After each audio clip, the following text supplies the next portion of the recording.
पाऊस होता आणि त्याच पावसामुळे रस्त्यांची दयनीय अवस्था झाली आहे। पावसामुळे रस्त्यात खड्डे की खड्ड्यात रस्ता असा प्रश्न आता उपस्थित होतोय। नंदुरबार जिल्ह्यातून जाणारा नेत्रांग शेवाळी मार्गाची दुरवस्था झाली आहे। या मार्गावरती आता मोठमोठे खड्डेही पडलेत। वाहनधारकांना मोठा मनस्ताप सहन करावा लागतोय।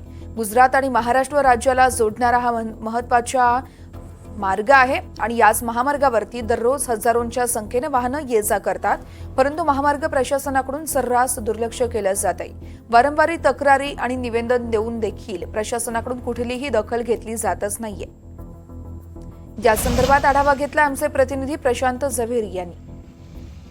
नंदुरबार शहरातून जाणारा नेत्रंग शेवाळे महामार्गावर मी सध्या उभा आहे। आपण पाहू शकतो की खड्ड्यात रस्ते की रस्त्यात खड्डे अशीच काहीशी अवस्था ह्या नेत्रंग शेवाळे महामार्गाची झाली आहे। ह्या रस्त्यावर रोज लहान मोठे अपघात होत असतात।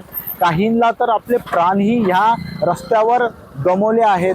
मात्र रस्ते प्रशासनाकडनं दुर्लक्ष झाल्यामुळे हा जो रोड आहे अद्यापपर्यंत बनलेला नाही।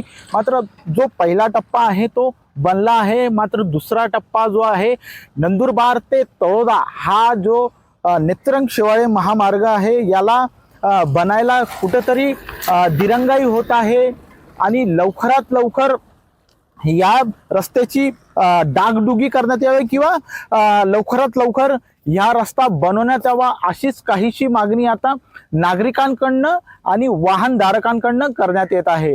प्रशांत झवेरी, NDTV मराठी, नंदुरबार।